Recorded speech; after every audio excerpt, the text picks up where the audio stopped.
kepada kita semua. Melanjutkan pembahasan kita masih bersama dengan kitab Panduan Amal Sehari Semalam, karya daripada Ustadzuna Al-Fadil Abu Ihsan Al-Athari hafizahullah ta'ala, di mana kita sampai pada pembahasan bab tentang dzikir setelah sholat fardu. Iya, benar ya, Ibu-ibu sampai sini ya. Bab berkaitan tentang dzikir setelah sholat fardu. Di sini apa yang kemudian akan beliau sampaikan daripada dzikir-dzikir setelah sholat adalah yang berkenaan tentang khusus dalam masalah sholat fardu. Artinya dzikir-dzikir di sini dibacanya khusus setelah sholat fardu dan tidak dianjurkan untuk kemudian dibaca setelah sholat sunnah. Ya, sekali lagi beliau menjelaskan kepada kita bahwasanya zikir-zikir yang akan kemudian disampaikan dalam pembahasan ini adalah zikir-zikir yang khusus dibaca setelah sholat fardu. Adapun setelah sholat sunnah, maka tentunya tidak ada zikir-zikir yang khusus yang kemudian kita dianjurkan untuk membacanya. Kecuali pada sholat-sholat sunnah yang memang ada dalilnya dari Nabi Shallallahu Alaihi Wasallam yang menyatakan bahwasanya setelah melaksanakan sholat sunnah tersebut ada bacaan-bacaan zikir yang kemudian kita dianjurkan untuk membacanya. Seperti misalkan zikir setelah sholat witir. Ya, zikir setelah sholat witir. Maka kalau zikir setelah sholat witir yang dituntunkan oleh Nabi Shallallahu Alaihi Wasallam untuk kemudian kita baca adalah membaca zikir apa? Subhanal Malikil Quddus. Subhanal Malikil Quddus. Subhanal Malikil Quddus. Ya, ini dibaca sebanyak 3 kali, di mana di bacaan yang ketiga dianjurkan untuk dibaca lebih keras dibandingkan dengan bacaan yang pertama dan juga bacaan yang kedua. Nah, kalau dalam hal-hal yang memang ditunjukkan di dalamnya dalil untuk kemudian kita membaca zikir setelah sholat sunnah, maka dianjurkan untuk membaca zikir tersebut.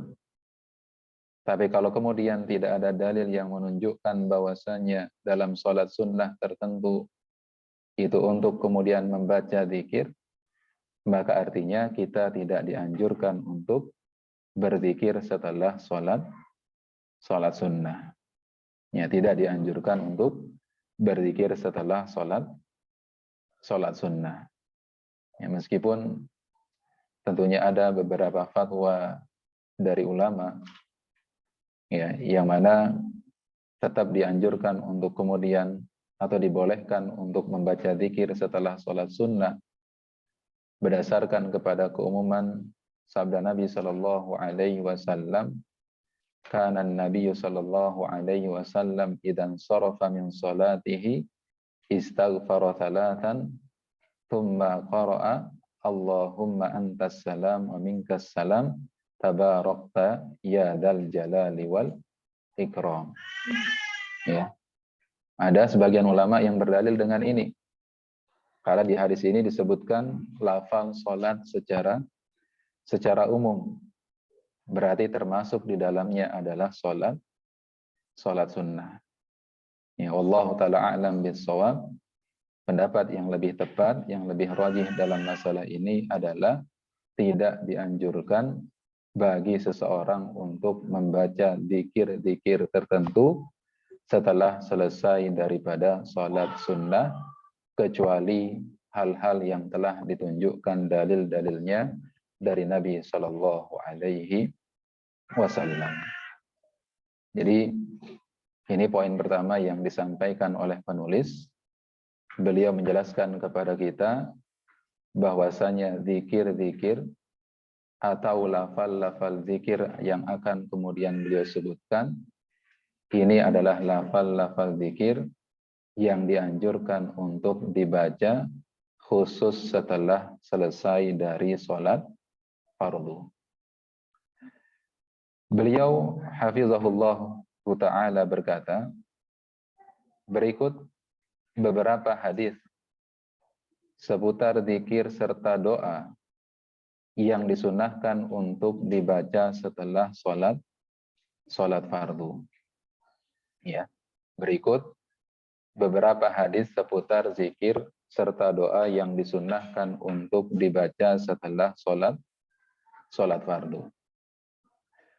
Dan diperintahkan serta dianjurkannya kita untuk membaca zikir setelah sholat fardu, itu dalil-dalilnya tidak hanya datang dari hadis-hadis Nabi Shallallahu Alaihi Wasallam, akan tetapi dalil-dalilnya juga datang dari apa yang difirmankan oleh Allah Subhanahu Wa Taala di dalam Al-Quranul Karim. Seperti misalkan, ya, dalam firman Allah Subhanahu Wa Taala surah Qaf ayat yang ke-40, ya, surah Qaf. Surah Qaf itu berarti surah yang ke-50. Di ayat yang ke-40 Allah Subhanahu wa taala berfirman, "Wa minal laili fasabbihhu wa adbaras sujud." Wa minal laili fasabbihhu wa adbaras sujud. Dan di waktu malam, maka bertasbihlah engkau kepada Allah, berzikirlah engkau kepada Allah Jalla wa'ala, wa adbaras sujud, dan setelah melakukan ibadah sholat, juga hendaklah engkau bertasbih dan berzikir kepada Allah Subhanahu wa ta'ala.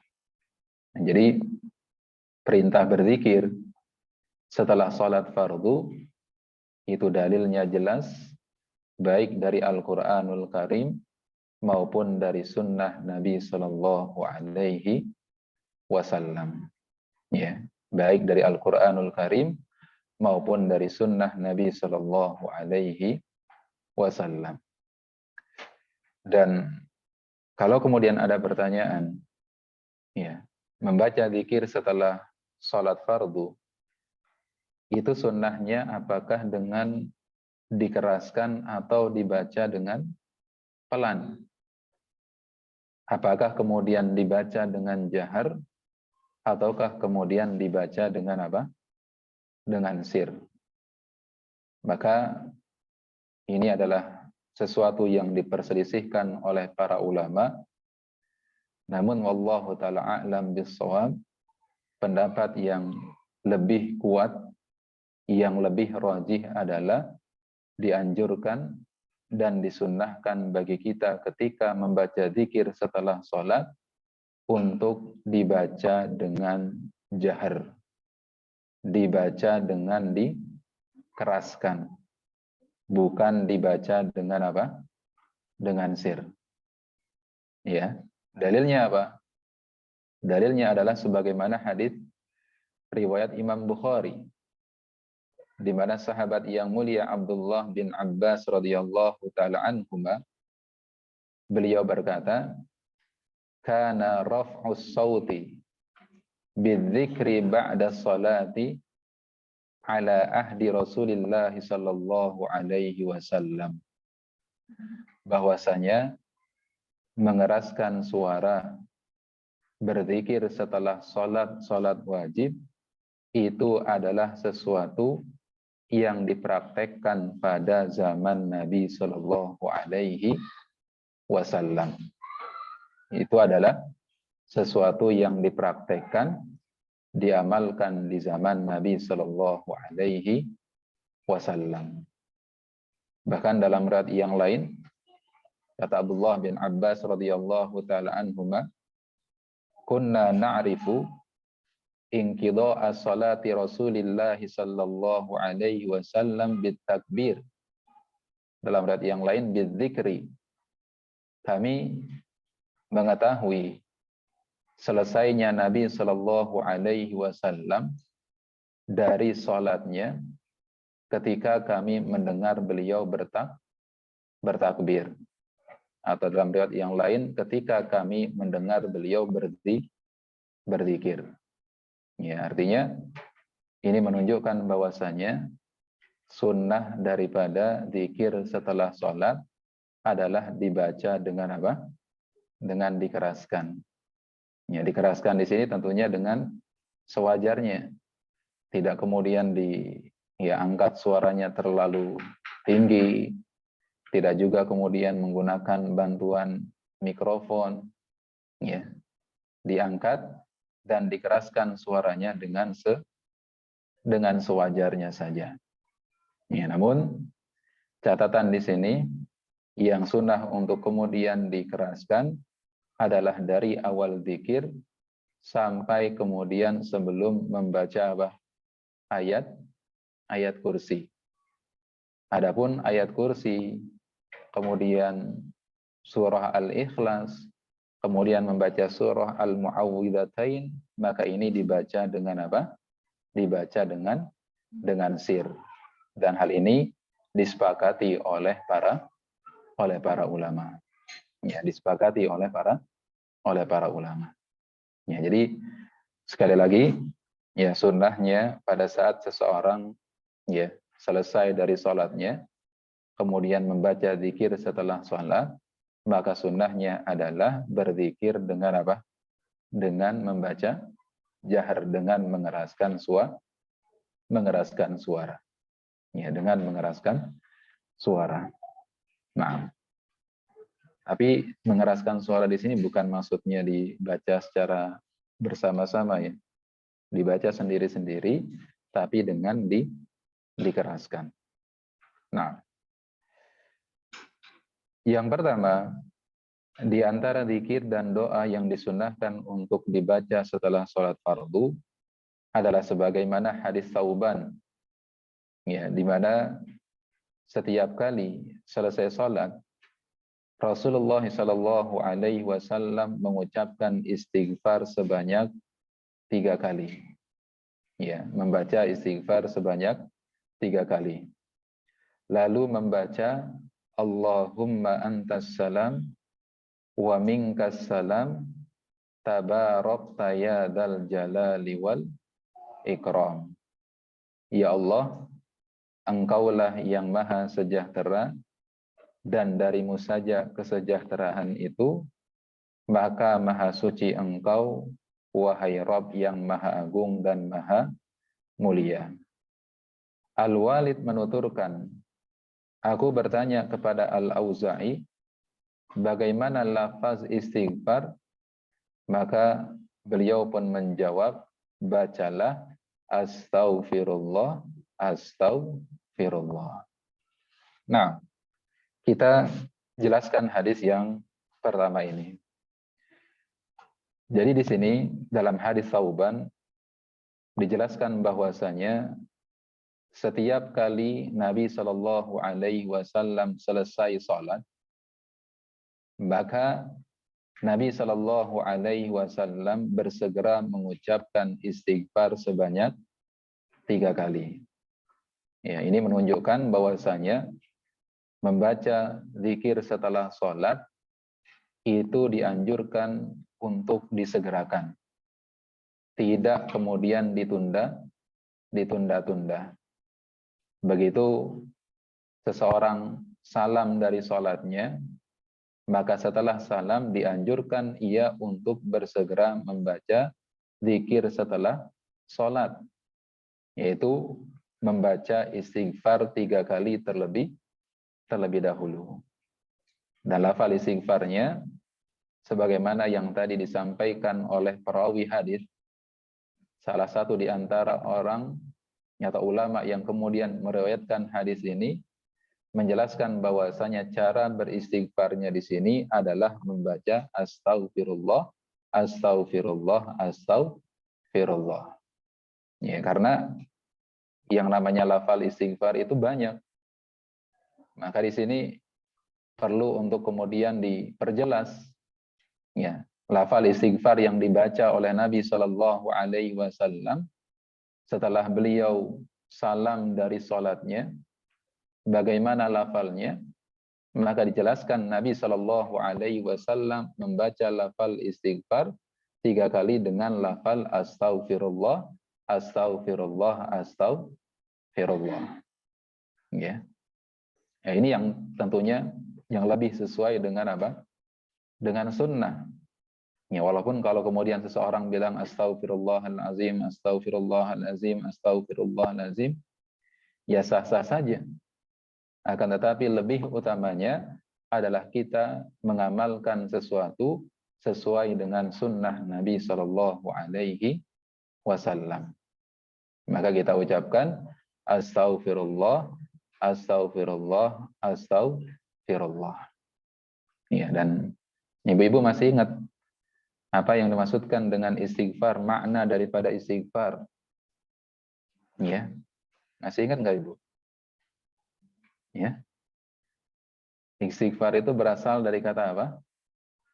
Al-mighfar. Mighfar itu artinya apa? Penutup kepala yang dipakai oleh pasukan ketika kemudian mereka berperang di mana? Di medan pertempuran. Yang mana penutup kepala ini fungsinya ada berapa? Ada berapa ibu? Ada dua.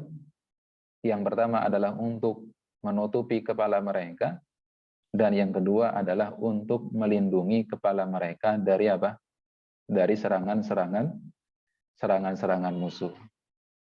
Maka demikian pula istighfar seorang hamba kepada Allah Jalla wa'ala, ketika dia beristighfar memohon ampunan kepada Allah Jalla wa'ala, maka dia meminta kepada Allah Subhanahu wa ta'ala agar menutupi kesalahan-kesalahannya tersebut dari orang lain, agar menutupi aib-aibnya tersebut dari orang lain, sekaligus juga meminta perlindungan kepada Allah Jalla wa'ala agar ia tidak dihukum, agar ia tidak diadab karena dosa-dosa yang telah dia lakukan kepada Allah Subhanahu wa ta'ala.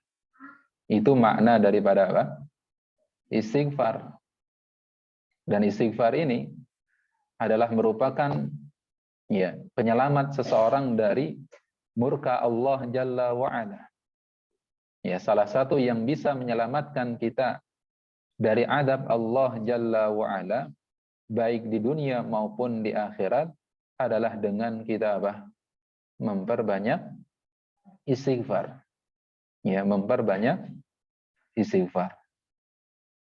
Sahabat yang mulia Abu Musa al-Ash'ari radhiyallahu ta'ala anhu, dan perkataan yang hampir mirip juga disampaikan oleh sahabat yang mulia Abu Hurairah radhiyallahu ta'ala anhu, di mana mereka mengatakan bahwasanya kana lana amanani, ya, minal adabi, ya, bahwasanya dulu di waktu Nabi Shallallahu Alaihi Wasallam masih hidup, kita memiliki 2 hal yang bisa menyelamatkan kami dari siksa dan juga adab Allah Subhanahu wa ta'ala. Ya, kami punya 2 hal yang bisa melindungi kami dari siksaan dan juga adab Allah Subhanahu wa ta'ala. Zahaba ahaduhuma wa huwa qaunur rasuli fina. Adapun salah satu di antara dua hal tersebut telah pergi meninggalkan kita, yaitu ya meninggalnya Nabi Shallallahu Alaihi Wasallam, perginya Nabi Shallallahu Alaihi Wasallam dari tengah-tengah kita. Ya, wa yabqa al istighfaru ma'ana, dan yang tersisa bersama kita saat ini yang bisa melindungi kita dari hukuman, dari siksaan, dari azab Allah Subhanahu wa taala adalah al-istighfar, yaitu memohon ampunan kepada Allah Jalla wa ala. Fa idza dhahaba, kalau kemudian istighfar ini juga ikut hilang, ikut pergi, halakna, maka kita pasti akan celaka. Ya. Kemudian dibaca firman Allah Subhanahu wa taala, wa ma kana Allahu liyu'adzibahum wa anta fihim wa ma kana Allahu yu'adzibahum wa hum yastaghfirun. Dan Allah tidak akan kemudian mengazab orang-orang yang beriman, umat Nabi Muhammad sallallahu alaihi wasallam, sedangkan Nabi masih hidup di tengah-tengah mereka, dan Allah tidak akan mengazab umat Nabi Muhammad sallallahu alaihi wasallam sedangkan mereka senantiasa beristighfar kepada Allah Jalla wa ala. Ya. Dan istighfarnya seseorang itu tidak harus dan tidak selalu ya ketika seseorang itu melakukan kemaksiatan dan dosa kepada Allah. Bahkan ketika seseorang merasa bahwasanya ada banyak kekurangan dalam ibadah yang kemudian dia lakukan, maka di saat itu pula juga kita dianjurkan untuk membaca istighfar kepada Allah Jalla wa'ala. Sebagaimana istighfarnya kita ya setelah sholat fardu ini. Ya, Nabi SAW menganjurkan kita untuk beristighfar sebanyak 3 kali setelah sholat fardu, memohon ampunan kepada Allah Jalla wa'ala atas segala kekurangan-kekurangan yang mungkin ada di dalam sholat yang telah kita kerjakan. Ya, maka kita beristighfar kepada Allah. Astaghfirullah, astaghfirullah, astaghfirullah. Ya. Lalu kemudian membaca Allahumma antas salam. Ya, Allahumma antas salam. Ya Allah, Engkaulah as-salam. As-salam itu adalah merupakan salah satu di antara nama-nama Allah Subhanahu wa ta'ala. Yang para ulama bersepakat makna daripada as-salam itu adalah du as-salamah, yaitu zat yang maha memiliki keselamatan. Ya, keselamatan di sini maksudnya adalah Allah Jalla wa'ala adalah zat yang selamat dari segala kekurangan, dari segala aib. Ya, adalah Allah Jalla wa'ala adalah merupakan zat yang maha selamat dari segala kekurangan dan juga dari segala apa? Dari segala aib. Itu makna daripada as-salam. Allahumma antas salam. Ya Allah, Engkaulah zat yang as-salam, yang terbebas, yang selamat dari segala kekurangan dan juga dari segala aib. Ya, jadi ini adalah bentuk pensucian seorang hamba kepada Allah Subhanahu wa ta'ala, bahwasanya Allah Jalla wa'ala adalah zat yang terbebaskan dan terselamatkan dari segala kekurangan dan juga dari segala aib. Wa minkas salam. Lalu kemudian setelah itu, ya, kita menetapkan bahwasanya as-salam, keselamatan, dan terselamatkannya kita dari segala aib, dari segala kekurangan, dari segala musibah dan lain sebagainya, itu adalah berasal dari siapa? Berasal dari Allah Subhanahu wa ta'ala. Ya, terjaganya kita dari kekurangan, dari aib, dari musibah dan lain sebagainya, itu adalah karena penjagaan yang diberikan oleh siapa? Yang diberikan oleh Allah Subhanahu wa ta'ala. ya, yang diberikan oleh Allah Subhanahu wa taala. Jadi seakan-akan ketika kita membaca zikir ini, Allahumma antas salam wa minkas salam, ini seakan-akan kita berdoa kepada Allah Jalla wa ala, ya Allah, Engkau adalah zat yang maha suci, yang terselamatkan dan terbebaskan dari segala kekurangan dan segala aib, dan kami hamba-hambamu adalah orang-orang yang butuh kepadamu, kami hamba-hambamu yang mungkin saja terjatuh dalam keburukan, terjatuh dalam perbuatan dosa, terjatuh dalam musibah, terjatuh dalam bencana dan lain sebagainya, maka tidak ada yang bisa menyelamatkan kami dari segala itu kecuali Engkau. Ya, kecuali apa? Kecuali Engkau. Ya, ini makna daripada apa? Allahumma antas salam wa minka assalam. Jadi kita berzikir kepada Allah, memuji Allah, berdoa kepada Allah Subhanahu wa taala bahwasanya tidak ada zat yang bisa menyelamatkan kita dari segala keburukan, dari segala musibah, dari segala kekurangan selain Allah Subhanahu wa taala yang Maha As-Salam, yang Maha terbebaskan, yang Maha terselamatkan dari segala kekurangan dan juga dari segala apa? Dari segala aib. Nah, ini makna daripada apa? Allahumma antas salam wa minka assalam. Kemudian tabarakta ya dzal jalali wal ikram. Ya, tabarakta ya dzal jalali wal ikram. Ya, maha suci Engkau wahai Rabb yang maha agung dan juga maha mulia. Ya. Maha suci Engkau wahai Rabb yang maha agung lagi maha mulia. Nah, ya. Al-Jalali wal Ikram. Al-Jalal ini termasuk sifat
Makin kesini dia itu komputer.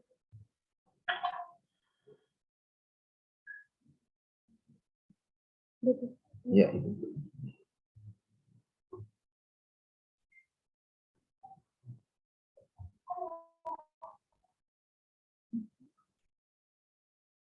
Spirit.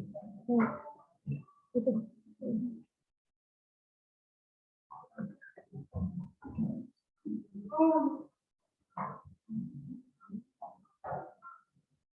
Ada.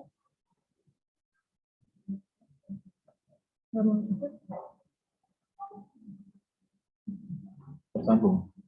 Sudah tersambung. Tersambung.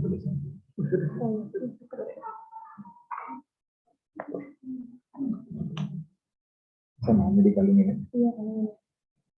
Gimana tadi? Ke Zoom itu loh.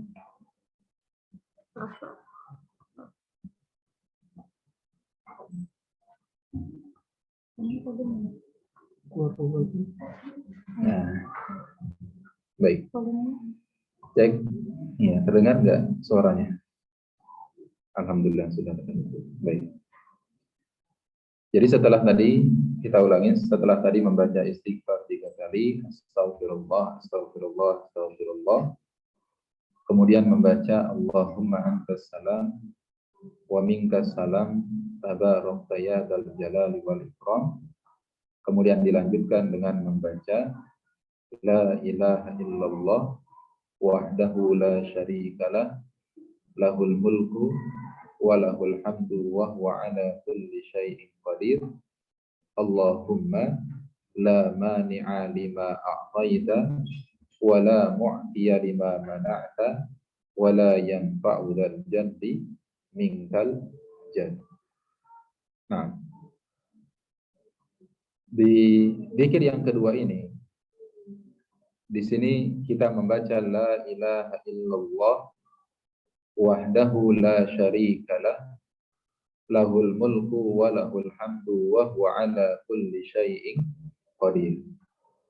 Nah, ini mungkin nanti akan kita jelaskan lebih rinci di bagian yang ketiga, karena lafal ini nanti akan diulang juga di lafal yang ketiga, di zikir bagian yang ketiga.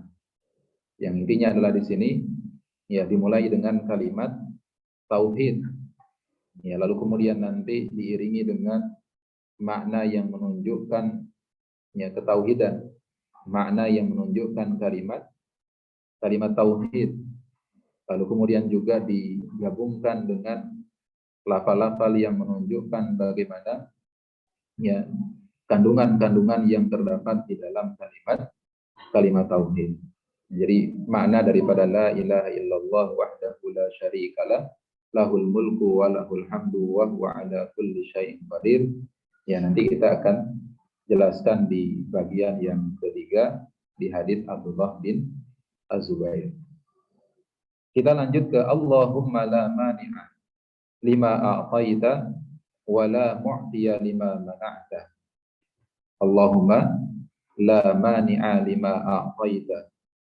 Ya Allah, tidak ada yang mampu mencegah jika engkau berkehendak untuk memberikan, wala mu'tiya lima mana'ta, dan ya jika engkau kemudian ya melarang, tidak memberikan seseorang, maka ya tidak seorang pun yang kemudian mampu dan berkehendak untuk memberikan.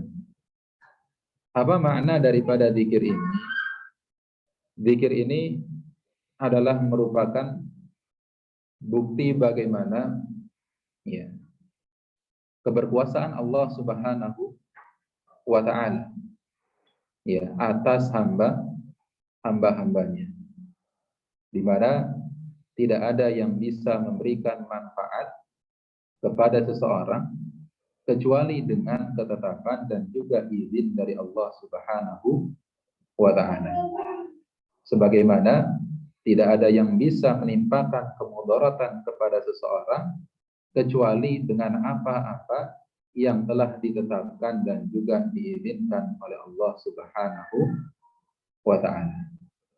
Kalau Allah sudah misalkan berkehendak memberikan rizki kepada kita, maka rizki tersebut pasti akan datang, pasti akan kemudian kita dapatkan, dan enggak seorang pun yang bisa mencegah rizki tersebut.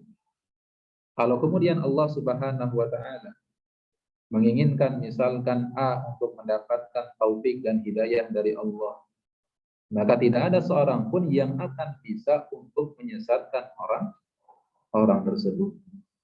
Ya. May yahdihillahu fala mudhillalah.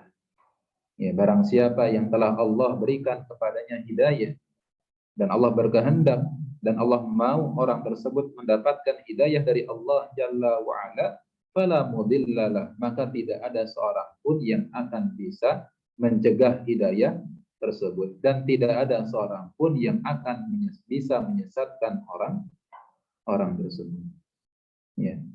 Maka kalau Allah Subhanahu wa ta'ala sekali lagi menginginkan kebaikan kepada seseorang, diberikan rahmatnya, diberikan apa yang menjadi nikmatnya, diberikan apa yang menjadi anugerahnya, diberikan apa yang menjadi petunjuk dan hidayahnya, maka kalau Allah berkehendak, maka tidak ada yang mampu untuk menolaknya. Ya, maka tidak ada yang mampu untuk menolaknya.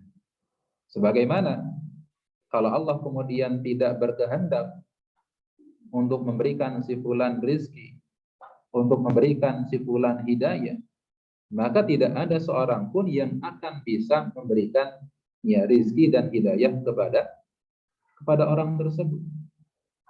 Hal ini sebagaimana yang Allah sampaikan misalkan kepada Nabi Shallallahu Alaihi Wasallam pada saat Nabi Shallallahu Alaihi Wasallam mendakwahi paman beliau Abu Thalib di akhir-akhir hayat beliau.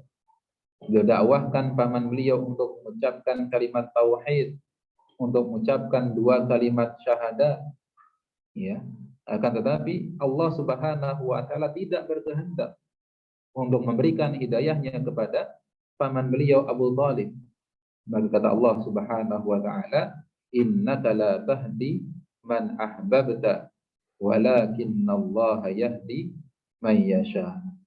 Ya, sesungguhnya Muhammad, engkau tidak bisa memberikan hidayah kepada orang-orang yang kamu suka, kepada orang-orang yang kamu cintai. Akan tetapi Allah Subhanahu wa ta'ala akan memberikan hidayah, akan memberikan petunjuknya kepada siapa saja yang dikehendaki oleh Allah Subhanahu wa ta'ala. Ya, ini makna daripada Allahumma la mani'a lima a'taita wa la mu'tiya lima mana'ta. Dan ini tentunya ya sama seperti apa yang Allah sampaikan di dalam Al-Qur'anul Karim. Seperti misalkan dalam surah Fatir ayat yang kedua, di mana Allah Subhanahu wa ta'ala berfirman, "Ma yaftahillahu lin-nasi rahmatan fala mumsika laha wa ma yumsik fala mursila lahu min ba'di." Ya, kalau Allah berkehendak untuk kemudian memberikan rahmat kepada manusia, maka tidak ada yang bisa mencegahnya. Tapi kalau kemudian Allah tidak ingin memberikan rahmat kepada seseorang, maka tidak ada seorang pun yang juga akan bisa memberikan rahmat tersebut kepada manusia. Ya, jadi ini menunjukkan bagaimana ya kita bertawakal kepada Allah Jalla wa'ala. Bagaimana kita menanamkan thiqah, menanamkan rasa percaya kepada Allah Jalla wa'ala, bahwasanya Allah Subhanahu wa ta'ala jualah satu-satunya zat yang bisa memberikan manfaat, sebagaimana Allah Subhanahu wa ta'ala jualah satu-satunya zat yang bisa menimpakan kemudaratan. Ya, kalau Allah berkehendak untuk kemudian memberikan manfaat kepada kita, maka manfaat tersebut pasti akan kita dapatkan. Sebagaimana kalau kemudian Allah berkehendak untuk ya memberikan kemudaratan kepada kita, maka kemudaratan tersebut pasti akan menimpa kita tanpa ada seorang pun yang bisa apa? Yang bisa mencegahnya.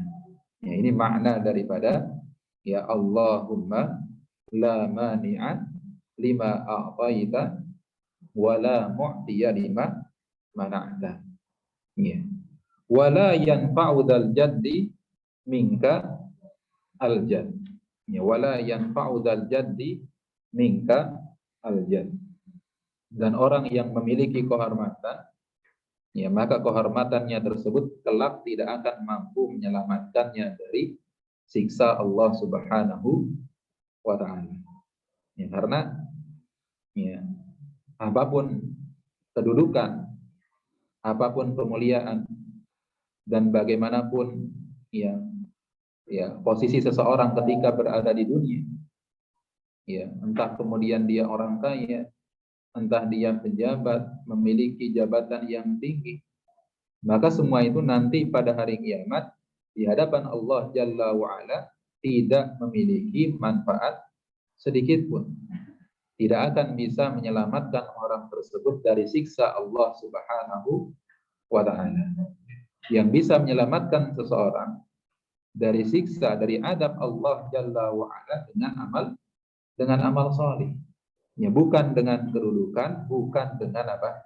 Jabatan, bukan dengan kehormatan yang disandangnya ketika berada di dunia.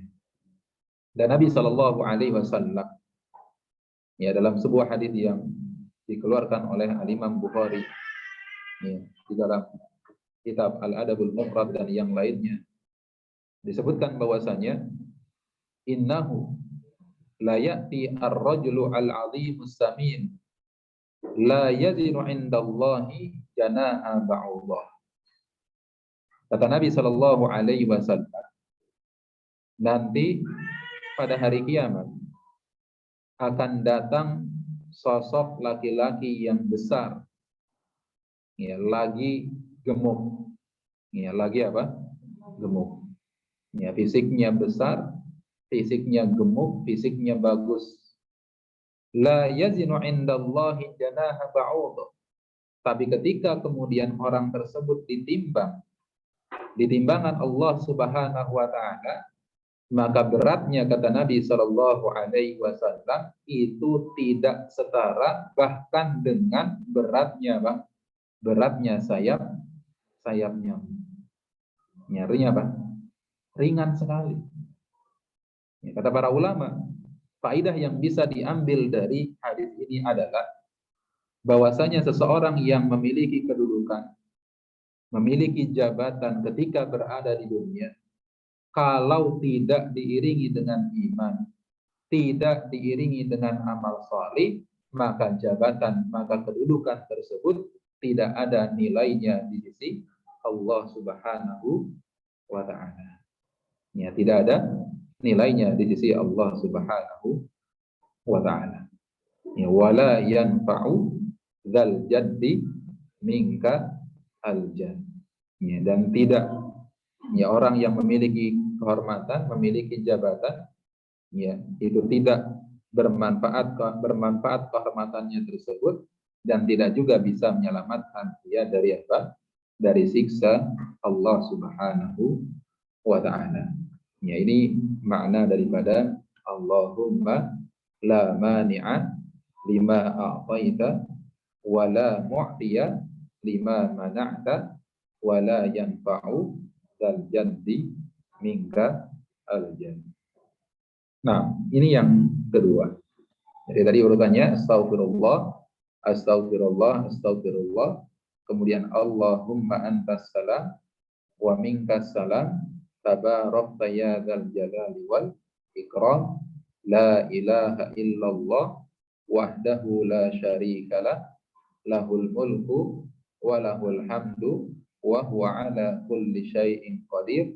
Allahumma la mani'a lima a'taita wa la mu'tiya lima mana'ta wa la yanfa'u dzal jaddi minka al jadd. Kemudian yang ketiga, Di antara zikir dan doa setelah sholat fardu ialah sebagaimana hadis yang diriwayatkan oleh Abdullah bin Zubair, ya, radhiyallahu taala anhuma, di mana beliau mengatakan membaca zikir di bawah ini setiap kali selesai mengerjakan sholat, ya, setelah mengucapkan salam, yaitu la ilaha illallah wahdahu la syarikalah lahul mulku wa lahul hamdu wa huwa ala kulli syai'in qadir la haula wa la quwwata illa billah la ilaha illallah wa la na'budu illa iyyah lahun ni'matu wa lahul fadlu wa lahut thana'ul hasan la ilaha illallah mukhlishina lahuddin walau karihal kafirun. Ibnu Zubair radhiyallahu taala anhu berkata, Rasulullah sallallahu alaihi wasallam rutin membaca zikir tersebut setiap kali selesai sholat fardu. Ya, jadi inilah zikir yang berikutnya yang dibaca setelah sholat fardu, yaitu la ilaha illallah wahdahu la syarikalah lahul mulku wa lahul hamdu wa huwa ala kulli syai'in qadir la haula wa la quwwata illa billah la ilaha illallah wa la na'budu illa iyyah lahun ni'matu wa lahul fadlu wa lahut thana'ul hasan la ilaha illallah mukhlishina lahuddin walau karihal kafirun. Nah, sebagian ada yang kemudian tidak membaca la ilaha illallah wahdahu la syarikalah lagi, tapi langsung kepada apa? La haula wa la quwwata illa billah dan seterusnya. Boleh enggak seperti itu? Hah? Ya, secara kajian fikihnya jawabannya adalah boleh. Karena ini termasuk bagian daripada tadakhulul ibadat, yaitu penggabungan antar ibadah. Karena tadi la ilaha illallah wahdahu la syarikalah lahul mulku wa lahul hamdu wa huwa ala kulli syai'in qadir, itu sudah dibaca di lafal yang sebelumnya, di zikir yang sebelumnya. Jadi kalau dikaji dari sisi ilmu fikih, kalau jawabannya boleh atau tidak, maka jawabannya adalah boleh. Tapi tentunya yang sesuai sunnah, yang lebih utama adalah kita baca lagi. Ya, dibaca lagi. Ya, la ilaha illallah wahdahu la syarikalah lahul mulku wa lahul hamdu wa huwa ala kulli syai'in qadir, baru la haula wa la quwwata illa billah dan seterusnya. Nah, di bagian yang ketiga ini, kalau kita perhatikan, di sini ada 3 kali disebutkan kalimat tauhid. Ya, di dalam zikir ini disebutkan kalimat tauhid berulang kali sebanyak 3 kali. Yang pertama mana? La ilaha illallah wahdahu la syarikalah lahul mulku wa lahul hamdu wa huwa ala kulli syai'in qadir. Kemudian yang kedua, la ilaha illallah wa la na'budu illa iyyah lahun ni'matu wa lahul fadlu wa lahut thana'ul hasan. Kemudian yang ketiga, la ilaha illallah mukhlishina lahuddin walau karihal kafirun. Jadi di bagian yang ketiga ini, kalimat tauhid disebutkan sebanyak 3 kali.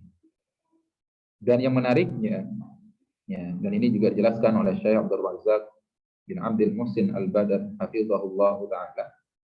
Dan menariknya, di setiap kalimat tauhid tersebut, Allah Subhanahu wa ta'ala iringi dengan lafal-lafal yang menunjukkan makna daripada kalimat tauhid, serta hal-hal yang menunjukkan kandungan-kandungan dari kalimat tauhid.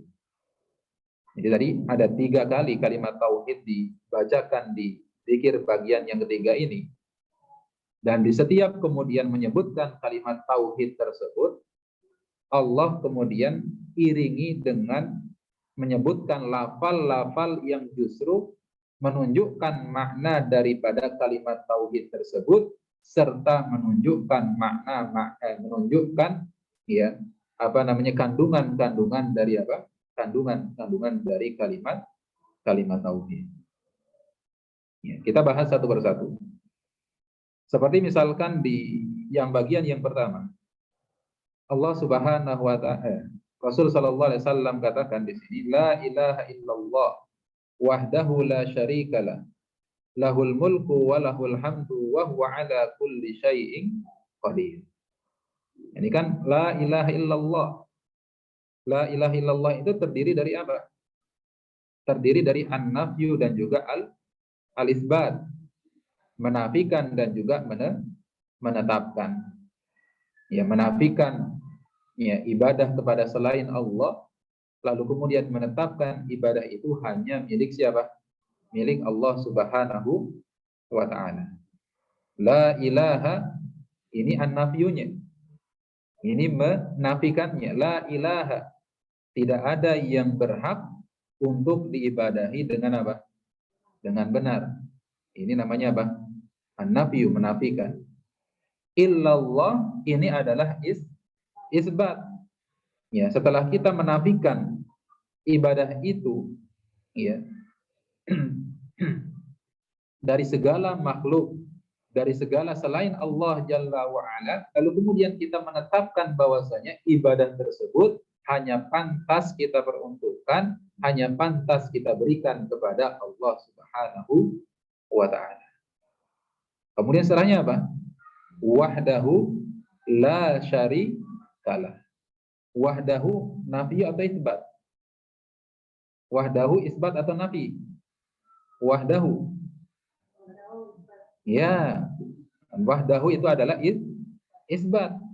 Menetapkan bahwasanya wahdahu, Allah saja yang berhak untuk apa? Untuk diibadahi. La syarikalah, nafi atau isbat? Nafi, menafikan yang adanya sekutu bagi siapa? Bagi Allah Subhanahu wa ta'ala dalam hal apa? Dalam hal ibadah. Ya, dalam hal ibadah. Nah, jadi la ilaha illallah ini kalimat tauhidnya. Kemudian wahdahu la syarikalah ini menerangkan makna daripada kalimat tauhid tadi. Bahwasanya Allah adalah merupakan satu-satunya zat yang berhak untuk disembah, la syarikalah, yang tidak memiliki sekutu. Yang tidak ada seorang pun yang berhak untuk kemudian diibadahi selain Allah Subhanahu wa ta'ala, dan kita tidak boleh beribadah kepada selain Allah Subhanahu wa ta'ala. Ya. Jadi la ilaha illallah wahdahu la syarika. Kemudian setelah itu, ya, Rasul sebutkan lahun ni'matu walahul fadlu walahul thana'ul hasan. Ya, lahun ni'mah, ya, segala nikmat yang kemudian kita dapatkan itu adalah berasal dari siapa? Berasal dari Allah, milik Allah Subhanahu wa ta'ala. Begitu pula karunia-karunia yang kemudian kita dapatkan itu juga adalah berasal dan milik Allah Subhanahu wa ta'ala. Walahu tsana'ul hasan, dan bagi Allah pujian yang paling baik. Nah, dari lahun ni'mah walahul fadlu walahu tsana'ul hasan, ini adalah merupakan barahinu at-tauhid, ya, wa madlulatiha. Ini adalah menunjukkan bagaimana kandungan-kandungan yang terdapat di dalam kalimat apa?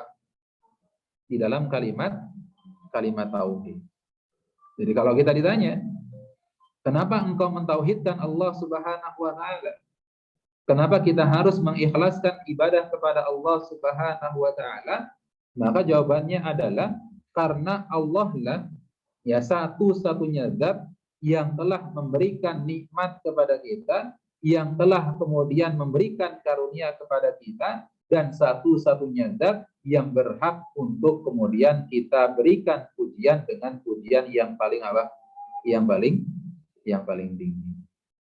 Nah, jadi Ya, inilah apa? Makna daripada ya la ilaha illallah wahdahu la syarikalah lahul mulku wa lahul hamdu ya lahul mulku ya benar wa lahul hamdu wa huwa ala kulli syai'in qadir tadi ya kok kesana ya salah tadi ya lahul mulku wa lahul hamdu wa huwa ala kulli syai'in qadir ya baginya al mulk kerajaan wal hamdu dan baginya juga apa pujian wa huwa ala kulli syai'in qadir dan Allah adalah merupakan zat yang maha mampu atas segala sesuatu. Jadi kalau kita ditanya, kenapa engkau mentauhidkan Allah?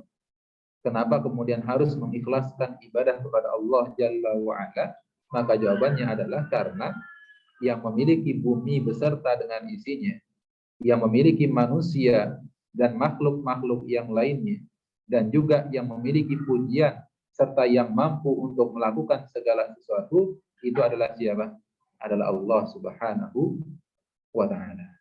Ya, adalah Allah Subhanahu wa ta'ala. Jadi secara gampangnya ya, yang lahul mulku dan seterusnya itu adalah merupakan alasan ya kenapa kita mentauhidkan Allah Subhanahu wa ta'ala. Ya, jadi inilah makna la ilaha illallah wahdahu la syarikalah lahul mulku wa lahul hamdu wa huwa ala kulli syai'in qadir. Kemudian setelah itu la haula wa la quwwata illa billah. Nah, ini nanti kita jelaskan ya. Kemudian la ilaha illallah ini juga sama. Ya, kalimat tauhid yang kedua la ilaha illallah wa la na'budu illa iya. Kalimat tauhidnya mana? La ilaha illallah. Nah, setelahnya, lafal setelahnya wala na'budu illa iya ini juga menjelaskan makna daripada kalimat apa? Kalimat tauhid. Karena ketika seseorang mengucapkan la ilaha illallah maka artinya apa? La na'budu illa iya. Bahwasanya kita tidak boleh beribadah kecuali kepada siapa? Kepada Allah Subhanahu wa ta'ala. Jadi kalau yang pertama tadi kalimat la ilaha illallahnya maknanya diterangkan oleh setelahnya wahdahu la syarikalah. Kalau yang ini la ilaha illallah kalimat tauhidnya diterangkan oleh lafal yang setelahnya yaitu apa? Wala na'budu illa iya, bahwasanya kita tidak boleh beribadah ya kecuali kepada siapa? Kecuali kepada Allah Subhanahu wa ta'ala. Lahun ni'matu wa lahul fadlu wa lahul thana'ul hasan. Ini alasannya. Kenapa kita harus mentauhidkan Allah Jalla wa'ala? Kenapa kita harus hanya beribadah kepada Allah Subhanahu wa ta'ala? Karena apa? Lahun ni'mah. Karena nikmat itu adalah miliknya. Semua apa yang kemudian nikmat-nikmat yang kita dapatkan pada saat sekarang ini adalah seluruhnya berasal dari siapa? Berasal dari Allah. Walahul fadlu dan karunia-karunia yang kita dapatkan ini juga berasal dari siapa? Berasal dari Allah Subhanahu wa ta'ala. Walahu thana'ul hasan dan baginya segala pujian-pujian yang indah. Ini alasannya. Ya. Jadi ini sekali lagi di sini kalimat tauhid ya disebutkan kalimat tauhidnya. Kemudian setelahnya disebutkan apanya? Makna daripada kalimat tauhidnya. Kemudian setelahnya disebutkan terkait tentang apa? Alasan kenapa kita apa? Mentauhidkan Allah Subhanahu wa ta'ala. Ya, bisa dipahami ya, Ibu? Ya. Kalau tadi la ilaha illallah wahdahu la syarikalah lahul mulku wa lahul hamdu wa huwa ala kulli syai'in qadir. Kalimat tauhid yang mana? La ilaha illallah. Kemudian maknanya yang menunjukkan kalimat tauhid yang mana? Wahdahu la syarikalah. Kemudian alasan kenapa kita mentauhidkan Allah Subhanahu wa ta'ala yang mana lahul mulku wa lahul hamdu wa huwa ala kulli syai'in qadir.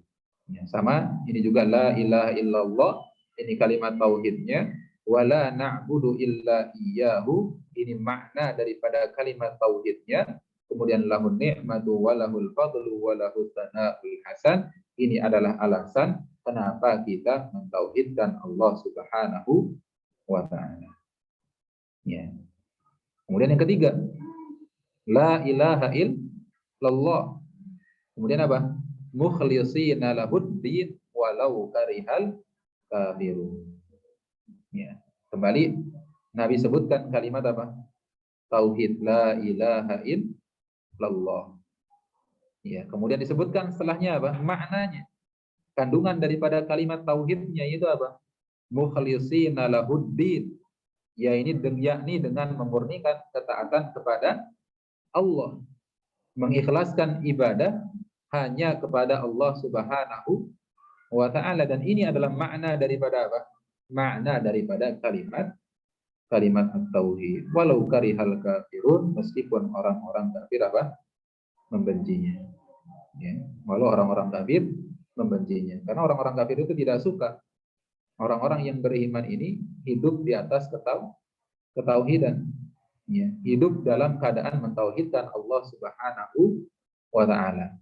Orang-orang kafir akan kemudian menempuh segala cara agar kemudian orang-orang yang beriman ini meninggalkan tauhid, keluar dari ketauhidan, melakukan kesyirikan kepada Allah Jalla wa'ala, melakukan perbuatan-perbuatan kekufuran kepada Allah Subhanahu wa ta'ala.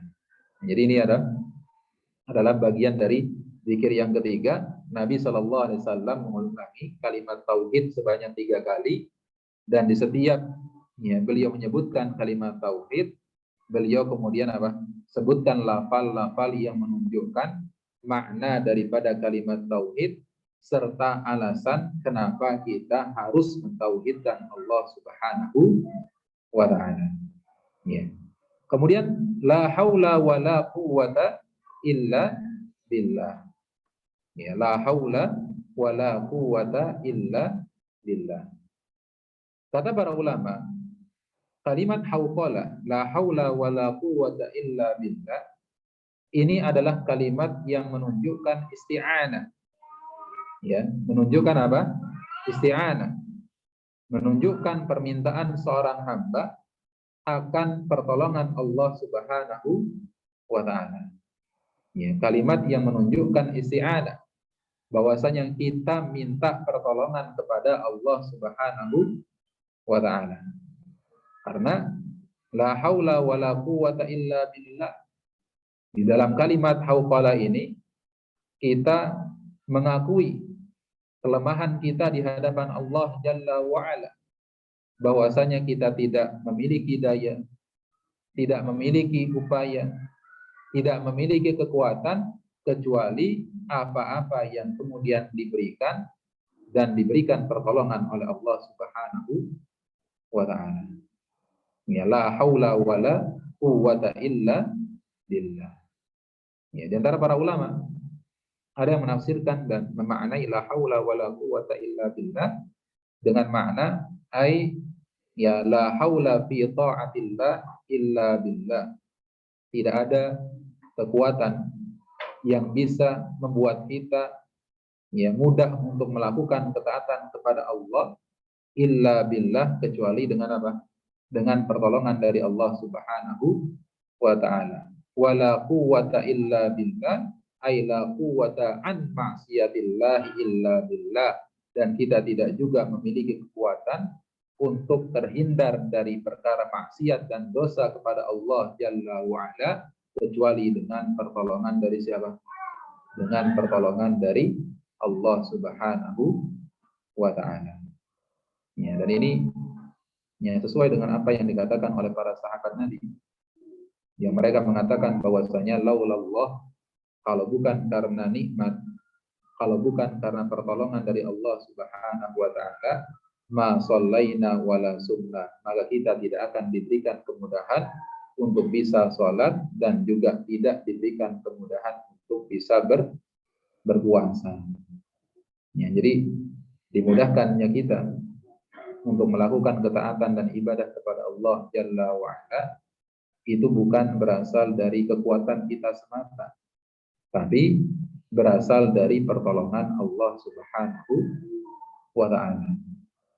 Ibu-ibu datang ke pengajian, datang ke majelis ilmu, bukan semata-mata karena ibu sehat, bukan semata-mata karena fisik ibu masih kuat, bukan pula semata-mata karena ibu punya waktu luang, bukan semata-mata karena itu. Karena banyak orang yang justru mungkin fisiknya lebih sehat dibandingkan dengan kita, ya, yang fisiknya lebih kuat dibandingkan dengan kita, yang punya waktu luang yang lebih banyak dibandingkan dengan kita. Tapi bersamaan dengan itu mereka tidak kemudian, ya, melangkahkan kaki-kaki mereka menuju ke majelis ilmu. Ya, ini artinya bahwasanya yang memberikan kemudahan bagi kita untuk hadir di majelis ilmu, datang ke kajian, untuk melakukan ibadah, ya, diberikan kemudahan untuk sholat dan ibadah-ibadah yang lainnya, ini adalah berasal dari pertolongan Allah Subhanahu wa Ta'ala.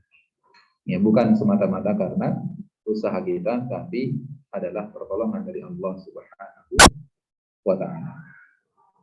Dan inilah hikmah kenapa Nabi SAW mensyariatkan pada saat muadzin, ya, mengucapkan kalimat hayya 'alas shalah, hayya 'alal falah, ya, bagi orang yang mendengarnya itu tidak kemudian mengucapkan sebagaimana yang diucapkan oleh muadzin, ya.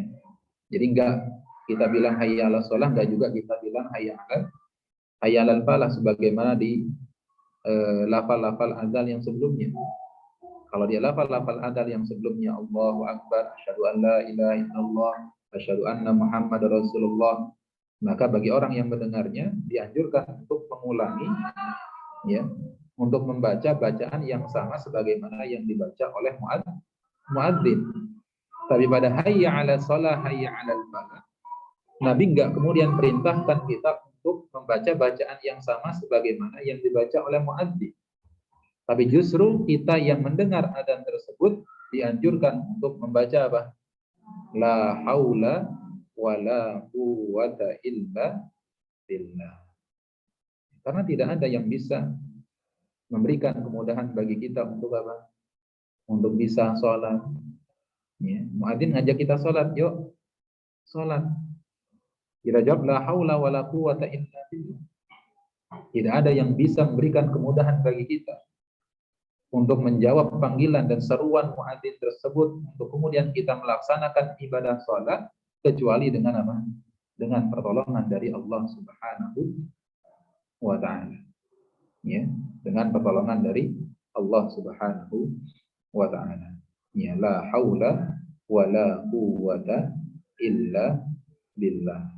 Ini, ya, menunjukkan bagaimana kelemahan seorang hamba di hadapan Allah Jalla wa'ala, bahwa segala apa yang kemudian dia dapatkan itu adalah merupakan pertolongan dan juga nikmat dari Allah Subhanahu wa Ta'ala.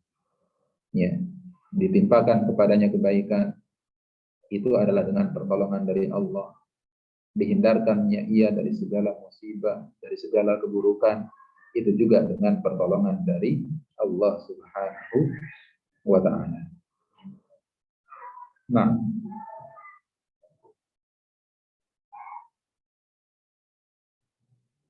kemudian yang keempat, ya, kita satu lagi sebelum ke pertanyaan.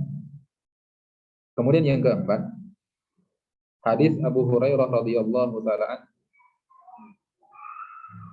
suatu ketika Rasulullah sallallahu alaihi wasallam bersabda, "Man sabbahallaha fi duburi kulli salatin 33." Barang siapa yang bertasbih setiap selesai salat 33 kali, wa hamidallaha 33, kemudian bertahmid mengucapkan alhamdulillah sebanyak 33 kali, wa kabbarallaha 33, kemudian bertakbir mengucapkan Allahu Akbar sebanyak 33 kali, fatil katis atun wa tis'una, maka jumlahnya 99, wa qala tamamal mi'ah, lalu kemudian dia membaca, ya, untuk, ya, menggenapkan bilangan 100, la ilaha illallah wahdahu la syarikalah lahul mulku wa lahul hamdu wa huwa ala kulli syai'in qadir, ghufirat khatayahu wa in kanat mithla zabadil bahri nisaya Allah akan ampuni dosa-dosanya walaupun dosanya sebanyak buih di lautan. Ya. Jadi setelah tadi membaca la ilaha illallah wahdahu la syarikalah dan seterusnya, kemudian setelah itu membaca apa? Tasbih. Ya, sebanyak 33 kali. Ya, tentunya di sini ada banyak sekali riwayat terkait tentang variasi ya. Variasi membaca tasbih, tahmid, takbir dan juga tahlil ya setelah selesai salat fardu. Ya. Di sini disebutkan dibaca 33 kali. Riwayat yang lain disebutkan 10 kali. Riwayat yang lain juga ada yang menyebutkan 25 kali. Ya, 10 kali tasbih, 10 kali tahmid, 10 kali takbir. Riwayat yang lain 25 tasbih, 25 tahmid, 25 takbir, 25 juga tahlil. Ya, intinya banyak sekali riwayat-riwayat yang menunjukkan hal tersebut. Ya. Namun yang terbaik yang bisa dilakukan adalah sebagaimana dalam hadis ini, yaitu kita baca tasbih, tahmid dan takbir sebanyak berapa? Sebanyak 33 kali. Dan pernah kita singgung ya di pembahasan sebelumnya bahwasanya berzikir itu ya diperbantukan ketika kita menghitung zikir, yang digunakan adalah apa? Yang digunakan adalah tangan. Alat bantu kita untuk menghitung zikir itu adalah dengan menggunakan tangan. Ya, dengan menggunakan tangan. Sebagaimana hadis yang diriwayatkan oleh Abdullah bin Amr bin As radhiyallahu taala anhu, beliau mengatakan bahwasanya raaitu an-nabiy sallallahu alaihi wasallam ya'qiduhunna biyadihi. Aku melihat Nabi sallallahu alaihi wasallam menghitung ya tasbih beliau, menghitung zikir beliau dengan menggunakan apa? Menggunakan tangan beliau. Dalam riwayat yang lain biyaminihi, dengan menggunakan tangan kanan beliau. Dan tata cara menghitung dengan menggunakan tangan ini tentunya ada keleluasaan. Ya, karena memang ya terjadi perbedaan pendapat di antara para ulama yang dimaksudkan dengan al-aqdu. Ada yang mengatakan al-aqdu itu adalah seperti ini. Ya, kayak dibuat lingkaran itu namanya al-aqdu. Jadi jempol ini dibuat lingkaran dengan masing-masing jari. Kelihatan nggak? Kalau ibu nggak kelihatan. Kalau yang di ini kelihatan. Ya saya terangkan dulu yang di kamera dulu ya. Yang di sini. Ada yang mengatakan al-aqdu itu seperti ini. Ya, seperti ini. Yang penting dibuat lingkaran. Ya. Jadi ujung ibu jari ini disentuhkan, dipertemukan dengan masing-masing jari, masing-masing ujung jari. Ini namanya, ada sebagian yang menafsirkan al-aqdu seperti ini. Ada juga yang mengatakan bahwasanya al-aqdu itu seperti ini, sebagaimana yang diterangkan oleh ya, Syekh Shalih Al-Utsaimin. Al-aqdu itu seperti ini. Ya. Seperti ini. Ini namanya al-aqdu. Ya. Masing-masing jari ini disentuhkan, ditidurkan ke batinul kaf, ke telapak tangan bagian dalam. Ya, seperti ini. Ya. Ada juga yang kemudian seperti ini. Ya, di ruas-ruas jarinya.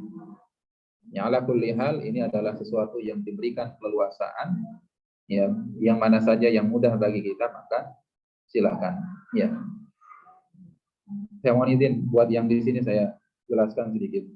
Ya, yang mungkin pakai niqab mungkin bisa dipakai dulu.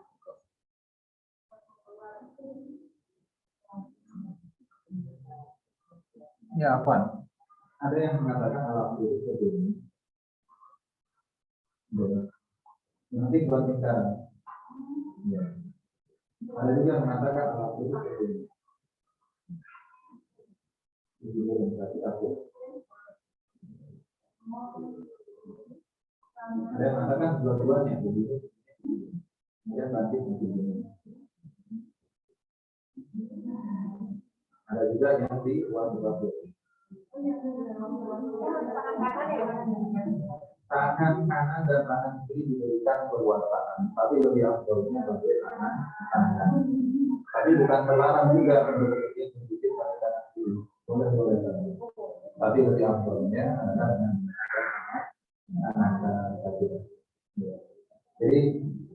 boleh dulu. Artinya diberikan keluasan. Kalau ini kan ada susah ya. Ya kalau Rasulullah lebih gampang. Ulangi ini tidak buat. Kalau hal mana yang lebih mudah. Ya.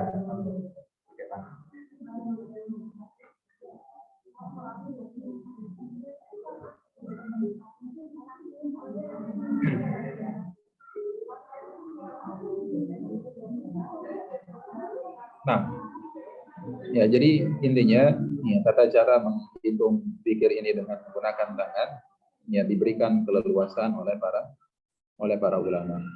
Ya dengan mana yang kita mudah untuk menghitung zikir-zikir tersebut ya silakan untuk kemudian dikerjakan dan juga untuk kemudian diamalkan. Nah, ya, jadi kata Nabi SAW, barang siapa yang bertasbih sebanyak 33 kali, kemudian bertahmid sebanyak 33 kali, kemudian bertakbir sebanyak 33 kali, lalu kemudian setelah itu dia membaca la ilaha illallah wahdahu la syarikalah lahul mulku wa lahul hamdu wa huwa ala kulli syai'in qadir, maka niscaya Allah akan mengampuni dosa-dosanya walaupun dosanya sebanyak buih di lautan. Nah,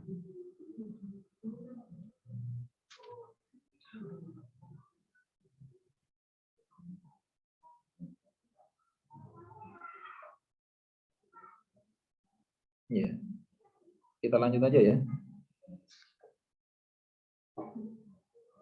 Ya, lanjut aja nggak apa-apa. Kita baca aja. Kemudian yang kelima, hadis Abu Umamah Al-Bahili radhiyallahu taala anhu, bahwasanya Rasulullah sallallahu alaihi wasallam bersabda, "Man qara'a ayatal kursi aqiba kulli salatin lam yamna'hu min dukhulil jannati illa ayyamun." Ya, berarti setelah baca zikir yang tadi 33 kali tasbih, 33 tahmid, 33 takbir, kemudian ditutup dengan la ilaha illallah wahdahu la syarikalah lahul mulku wa lahul hamdu wa huwa ala kulli syai'in qadir, maka setelah itu membaca ayat kursi. Ya, maka setelah itu membaca ayat kursi. Di sini dijelaskan di antara keutamaan daripada membaca ayat kursi setelah salat ya, yaitu ya kata Nabi SAW, tidak ada yang menghalanginya masuk surga kecuali kematian. Ya, kecuali kematian. Maksudnya apa? Tidak ada yang menghalangi masuk surga kecuali kematian. Ya, artinya pasti masuk surga, insya Allah pasti masuk surga. Karena gimana bisa orang masuk surga kalau belum mati? Ya, makanya kalau ibu-ibu mau masuk surga ya harus mati dulu. Ya. Nah, kemudian yang keenam, hadis Mu'adz bin Jabal radhiyallahu taala anhu. Rasulullah sallallahu alaihi wasallam memegang tangannya kemudian bersabda, "Hai Mu'adz, demi Allah aku sungguh mencintaimu. Maka jangan lupa membaca doa ini setiap kali setelah selesai sholat. Allahumma a'inni ala dzikrika wa syukrika wa husni ibadatik." Ya. Nah, walaupun berkenaan di hadis yang keenam ini memang ada juga beberapa penjelasan di antara para ulama bahwasanya dimaksudkan dengan dubur sholat di dalam hadis ini adalah bukan setelah sholat, akan tapi ya sebelum salam dari apa? Dari sholat. Ya sebelum salam dari sholat. Ya karena kaidah yang disampaikan oleh beberapa ulama, kalau kalimat dubur sholat di akhir sholat itu berkaitan tentang perintah berzikir, maka maksud daripada dubur sholat, akhir sholat itu adalah setelah sholat. Tapi kalau kemudian yang diperintahkan dibaca adalah doa, maka yang dimaksudkan dengan akhir sholat tersebut adalah sebelum sholat. Nah, ini ya memang ada perbincangan di antara para ulama berkaitan tentang hal ini. Kemudian yang terakhir, yang ketujuh, hadis Ummu Salamah, bahwa selepas mengucapkan salam pada sholat subuh, Nabi Shallallahu Alaihi Wasallam membaca, Allahumma inni as'aluka ilman nafi'an wa rizqan thayyiban wa amalan mutaqabbala. Ini tentunya juga termasuk bagian daripada zikir apa? Zikir pagi juga. Nah, wallahu a'lam. Ini tentunya ada beberapa yang belum disebutkan, seperti membaca apa? Surah Al-Ikhlas, kemudian juga membaca dua surah Al-Mu'awwidzatain. Ya, Qul huwallah, kemudian Qul a'udzu birabbil falaq, kemudian Qul a'udzu birabbin nas. Wallahu a'lam bishawab. Kita ke pertanyaan.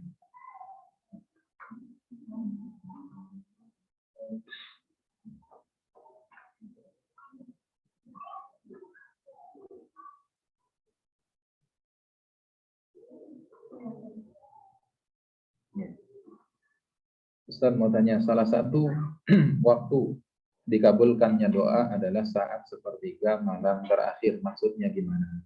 Ya, salah satu di antara waktu yang mustajab bagi seseorang untuk berdoa kepada Allah Jalla wa'ala adalah doa yang dipanjatkan di sepertiga malam yang terakhir. Ya, sepertiga malam terakhir. Ya. Kapan sepertiga malam terakhir? Tinggal dibagi saja waktu malam. Ya, waktu malam itu ada berapa lama, ada berapa saat. Kemudian dibagi menjadi 3. Ya, biar lebih mudah, paling enggak yang dimaksudkan dengan sepertiga malam yang terakhir, paling enggak 1 atau 2 jam sebelum apa? Sebelum subuh, itu juga termasuk bagian daripada sepertiga malam terakhir.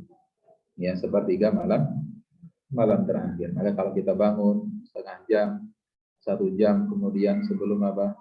Sebelum subuh, kemudian kita salat malam, qiyamul lail, lalu kemudian kita berdoa kepada Allah Jalla wa'ala, maka itu termasuk bagian daripada waktu-waktu yang mustajab bagi kita untuk berdoa kepada Allah Subhanahu wa ta'ala. Apa dipepetin waktu sepertiga malam, misal subuh 4:30, sholat malamnya bisa. Ya. Nah, urutannya seperti apa? Sholat malam, witir, doa, atau sholat malam, doa, witir. Ya. Nah, jadi ya sebenarnya diberikan ya keluasaan. Yang namanya qiyamul lail. Ya, qiyamul lail. Ya, qiyamul lail itu sebagian ulama mengatakan bahwasanya qiyamul lail itu artinya menghidupkan malam dengan apa? Dengan ibadah. Ibadah apapun itu. Ya, bisa salat, bisa zikir, kemudian bisa baca Quran, kemudian bisa juga berdoa kepada Allah Subhanahu wa ta'ala. Ya, disebut salat dengan qiyamul lail karena memang yang namanya salat itu adalah ibadah yang dikerjakan dengan cara apa? Dengan cara berdiri. Ya. Dan umumnya ya kalau sudah kemudian disebutkan ya al-qiyam, al-qaim, maka yang dimaksudkan dengan hal tersebut adalah ibadah salat. Maka kalau kita ingin menggabungkan, misalkan kita ingin dapatkan keutamaan salat malamnya, ingin juga kemudian dapatkan zikirnya, ingin juga dapatkan doanya, maka sebenarnya leluasa. Kita mau apa? Mau doa dulu kemudian sholat, silahkan. Ya, mau doa dulu kemudian sholat, atau kemudian mau sholat dulu kemudian nanti diisi dengan doa, kemudian setelah itu untuk menunggu waktu subuh diisi dengan memperbanyak istighfar kepada Allah Jalla wa'ala, maka ini juga dipersilahkan. Tapi kalau antara sholat malam dengan witir, lebih utamanya adalah sholat malam dulu, baru kemudian apa? Baru kemudian witir. Nah, Allah a'lam.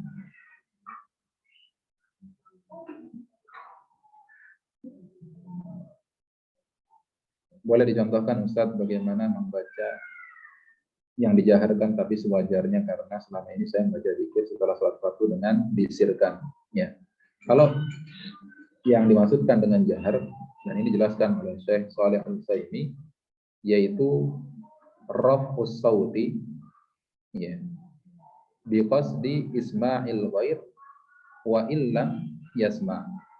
Yang dimaksudkan dengan menjaharkan, mengeraskan suara ialah yaitu mengangkat suara ya dengan tujuan agar didengarkan oleh orang lain. Jadi patokannya adalah suara kita ini bisa didengar oleh siapa? Oleh orang lain. Orang yang ada di samping kiri kanan kita, itu standarnya. Ya, bukan kemudian dengan cara dikeraskan yang terlalu keras sampai orang-orang yang nggak tahu di mana itu kemudian juga dengar zikir kita. Yang penting adalah dikeraskan, ya, dikeraskan di sini dibaca dengan ya suara yang ya keras, yang bisa didengar oleh orang yang ada di dekatnya saja, yang ada di dekatnya saja. Wa illam yasma, meskipun orang tersebut tidak mendengar. Tapi yang penting kita apa? Sudah kita standarkan ya. Kalau saya baca seperti ini kayaknya didengar oleh orang yang ada di samping saya. Nah, apakah sujud sahwi juga berlaku untuk sholat sunnah juga, Ustaz? Ya, nah berlaku. Ya, kalau memang ya kita lupa dan lain sebagainya. Kalau alasan-alasan itu ada dalam dalam sholat sunnah yang kita kerjakan, alasan bagi kita untuk sujud sahwi, maka dianjurkan kemudian sujud sahwi. Apakah setiap selesai membaca Al-Quran, misalkan 1 juz, apakah langsung membaca terjemahannya, Ustaz? Masya Allah. Lebih baik 10 ayat, Bu. Sebagaimana para sahabat. Kalau 1 juz, Masya Allah, berat banget. Ya, berat banget. Ya, kalau bisa kita mengamalkan sebagaimana yang diamalkan oleh para sahabat, jauh lebih bagus. Kalau para sahabat, mereka tidak beranjak ya dari 10 ayat, sebelum kemudian 10 ayat tersebut mereka apa? Mereka baca, mereka pahami, kemudian mereka amalkan, baru berpindah ke ayat-ayat yang berikutnya. Ya.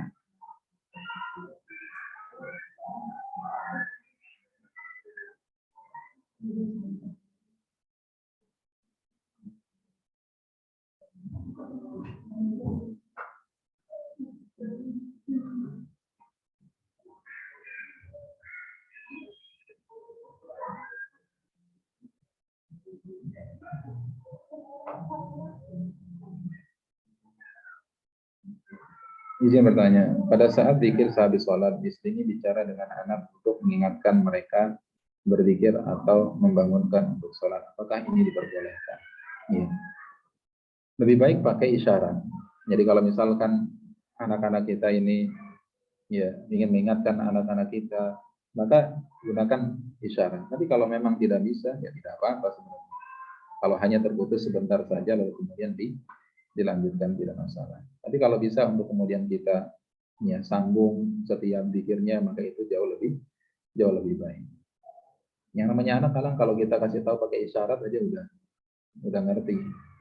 Ya, kalau dibangunin juga cukup ditepok-tepok aja udah bangun, sudah ngerti. Nah,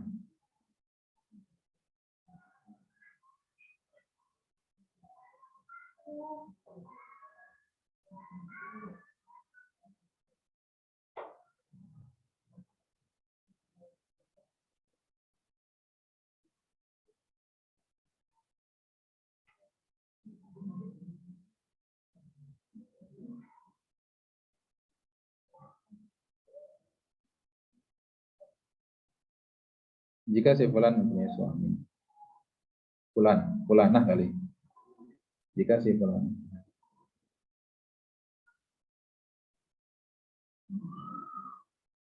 ya, kalau kemudian ya seseorang memerintahkan dan mengajak kita kepada kebaikan, ya, kira-kira kita lakukan nggak kebaikan? Lebih baiknya mana? Kita lakukan kebaikan tersebut atau tidak? Karena kita tahu orang yang nyuruh kita ini nggak melakukan kebaikan tersebut. Tentu lebih baiknya adalah kita tetap melakukan kebaikan tersebut. Ya, meskipun orang yang memerintahkan kita untuk melakukan kebaikan tersebut, dia sendiri tidak mengamalkannya. Ya, dia sendiri tidak mengamalkannya. Begitulah seorang istri ketika kemudian disuruh suaminya untuk ngaji, sedangkan suami sendiri enggak ngaji. Maka alhamdulillah suami berikan keluasan bagi kita untuk ngaji, maka silahkan manfaatkan untuk apa? Untuk ngaji, untuk datang ke kajian. Meskipun suami sendiri enggak ngaji. Mudah-mudahan dengan istrinya ngaji, lalu kemudian menjadi istri yang salihah, istri yang taat kepada suaminya, ini bisa menjadi sebab daripada suaminya mendapatkan taufik dan hidayah dari Allah Subhanahu wa Ta'ala, sehingga nanti lambat laun dia juga mau untuk datang ke kajian. Ya. Jangan sampai dua-duanya enggak ngaji.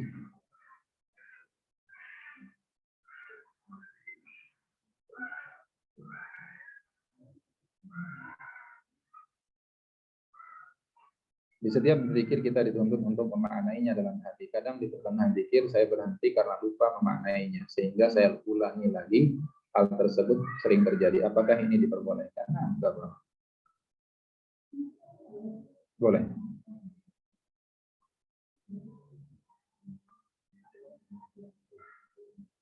Ketika berdoa untuk orang tua secara tidak sengaja selalu membayangkan wajah orang tua, apakah itu boleh? Ya, ini manusiawi ya. Kalau kita misalkan ingat sama orang tua lalu kemudian terbayang wajah orang tua, maka ini hal yang manusiawi dan tidak terlarang.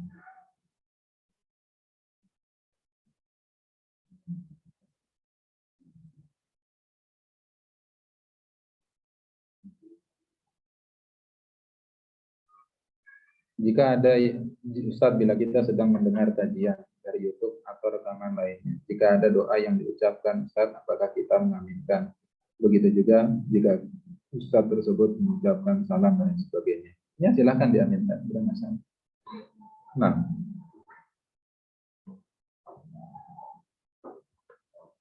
dan dijawab salamnya juga.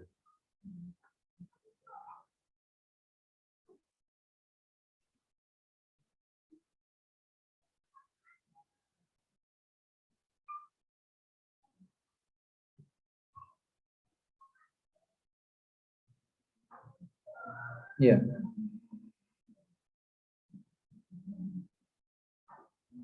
Ustaz, saya belum memahami hadis nomor 5 tentang ayat kursi. Tidak ada yang menghalanginya masuk surga kecuali kematian. Sementara belum tentu kita mati masuk surga. Sulitnya masuk surga. Mohon penjelasannya, Ustaz. Ya, ini diantara targhib dari Nabi Shallallahu Alaihi Wasallam. Bagaimana Nabi Shallallahu Alaihi Wasallam ya mendorong kita, menyemangati kita untuk membaca ayat kursi. Yang mana salah satu di antara keutamaannya adalah menjadi jaminan bagi seseorang untuk bisa masuk ke dalam surga Allah Subhanahu wa Ta'ala.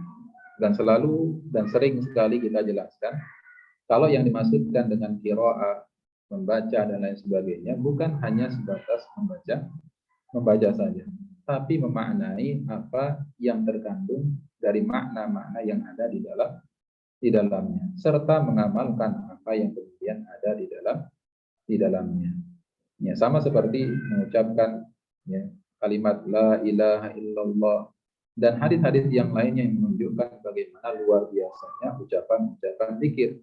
Maka yang dimaksudkan dengan mengucapkan tidak hanya sekedar mengucapkan, tapi juga memaknai makna-makna yang terkandung di dalamnya, meresapi kandungan-kandungan yang terdapat di dalamnya, serta kemudian bisa mengamalkannya dalam kehidupan sehari-hari. Ya, jadi ini adalah targhib, ya, berita gembira dari Nabi Sallallahu Alaihi Wasallam bagi orang-orang yang kemudian senantiasa membaca, yang memaknai setiap apa yang kemudian dibaca dari ayat kursi, lalu kemudian mengamalkannya dalam kehidupan sehari-hari, maka itu bisa menjadi sebab bagi dirinya untuk masuk ke dalam surga Allah Subhanahu wa Ta'ala. Ya.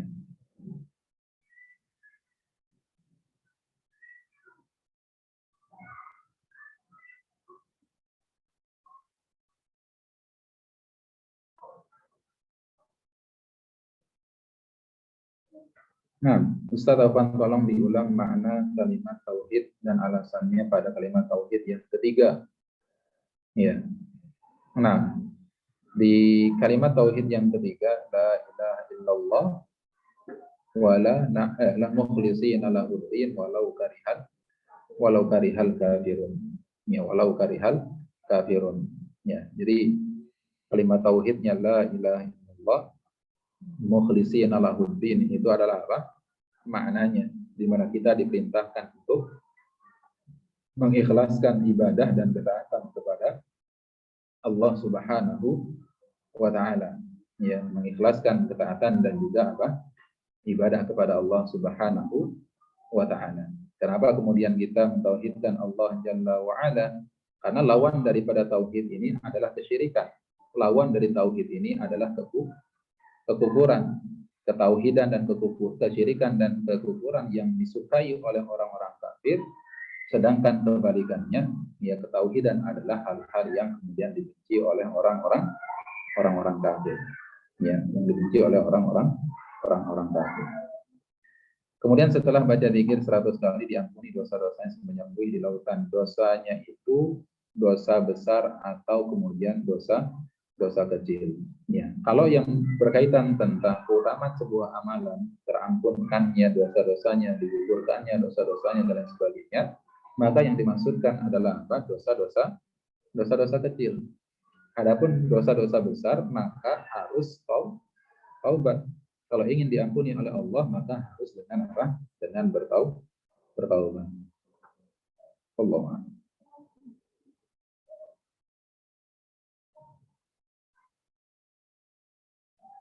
Dalam berzikir setelah salat fardu ini semua dilakukan sebelum ba'diyah atau bisa sebagian dilakukan setelah salat ba'diyah. Jadi selesaikan dulu.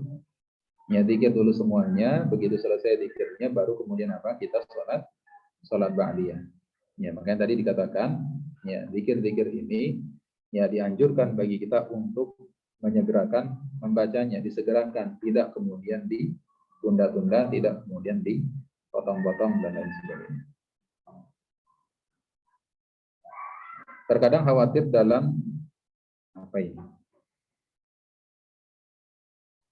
Dalam apa ini?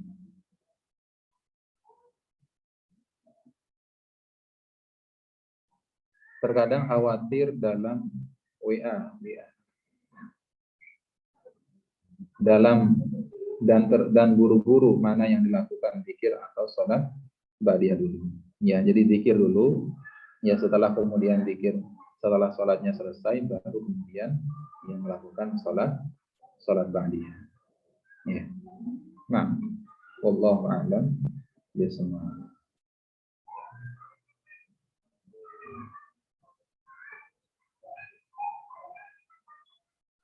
Baik.